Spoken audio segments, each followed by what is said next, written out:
কথা তো বলা হয়ে গেছে, বাকি কিছুই নেই। রেসপেক্টেড এমডি, আমার রেসপেক্টেড কলিগস আর সেন্ট্রাল হসপিটালের টিম,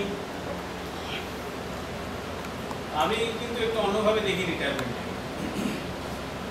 সবাই যেটা বললে সেটি সাহেবকে দেখে মনেই হয় না উনি রিটায়ার করবেন। ইনফ্যাক্ট আরেকবার বসালে পিড়িতেও বসতে পারেন, নজর যেন না লাগে। তো সেক্ষেত্রে আমি বিশ্বাস করি এটা একটা সেকেন্ড ইনিংস চালু হবে ওনার। এখানকার যে অভিজ্ঞতা উনি সঞ্চয় করেছেন, যা ওনার এখনো ফিজিক্যাল এবিলিটি আছে, তাতে ওনার পক্ষে অন্য কোথাও গিয়ে অ্যাডভাইজার হওয়ার কোনো অসুবিধা তো আমি দেখি না, যদি উনি ইচ্ছুক থাকেন কাজ করতে। যে জিনিসটা আমি অবশ্য প্রশাসনিক দিকে খুব একটা ছিলাম না, ওনার সঙ্গে একটু আমার যেরকম পছন্দ হতো, আমারও একটু হতো প্রবলেম স্পোর্টি নিয়ে। তো সেটা যা পরে প্রশাসনে আসার পর যে জিনিসটা লক্ষ্য করেছি, সেটা কিন্তু আমাদের যারা এখনো জুনিয়র আছেন তাদের শেখার জিনিস। শুরু করবো ওনার অফিস থেকে, আসতে যেতে সবার চোখে পড়তো অফিসটা। কোনোদিন কিন্তু অফিসটাকে কখনো অগোছালো দেখিনি বাইরে থেকে, সবসময় অফিসটা টিপটপ থাকতো। এবং 365 দিন উনি কোনোদিন অফিস বন্ধ রাখতেন না, খোলা থাকতো অফিস, বাইরে থেকে দেখা যেত কি আছে ভেতরে। সবসময় একটা সেন্স অফ ডিসিপ্লিন থাকতো অফিসে।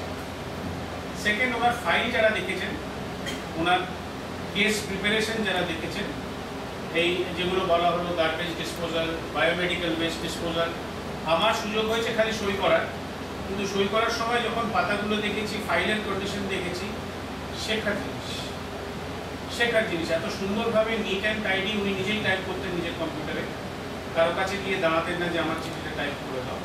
প্রত্যেকটা জিনিস রেকর্ড উনি যেভাবে তৈরি করতেন, নিটলি গুছিয়ে ফাইল মেনটেন করা, পেপারস মেনটেন করা, এটা কিন্তু শিক্ষণীয় বস্তু। আমি আশা রাখবো ওনার পরে যারা আসবেন তারা এইভাবেই কাজ চালু রাখবেন। আরেকটা জিনিস দেখলাম, এটাও কিন্তু আমি আশা করেছিলাম আমাদের যে ভদ্রলোক এখন দেখাশোনা করছেন তিনি এখানে থাকবেন, হয়তো যে কোনো কারণেই হোক, হয়তো বিরাট কাজ না থাকার একটা ব্যস্ততা থাকে অনেক সময়, পিপল আর বিজি উইদাউট বিজনেস, যাকে উনি এসে গেছেন। কি করে জানতে পারলেন আমি জানি না। যেটা বলছিলাম, ওনার মধ্যে আরেকটা গুণ যেটা লক্ষ্য করেছি, সেটা আপনারাও নিশ্চয়ই দেখেছেন, আজকাল হাসপাতালে পরিষ্কার করার জন্য একটা নতুন যুবক ব্রিগেড তৈরি হয়েছে। খুবই অল্প বয়স্ক কিছু স্টাফ আমাদের এখানে সাফাইওয়ালা ক্যাটাগরিতে জয়েন করেছে। সাধারণত কি হয়ে থাকে, যারা এই বয়সের সাফাইওয়ালাতে জয়েন করে তারা কিন্তু এই ধরনের কাজ করতে খুব একটা ইচ্ছুক হয় না।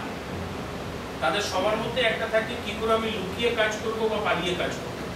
কিন্তু এখানে আপনারা লক্ষ্য করবেন যে 3টে বা 4টে ছেলে উনি সিলেক্ট করে তাদেরকে এমনভাবে কাউন্সেলিং করেছেন, তারা কিন্তু যখনই দেখবেন কাজ করছে তারা সগর্বে কাজ করে এবং খুবই মানে আন্তরিকতার সঙ্গে পরিষ্কার করে। তারা যে কাজটা করছে তাতে গর্ববোধ করে। এই জিনিসটা তৈরি করার পেছনে কিন্তু এই ভদ্রলোক।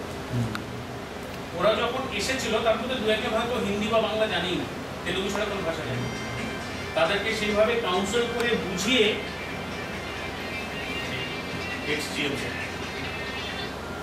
হ্যাঁ স্যার, গুড ইভিনিং।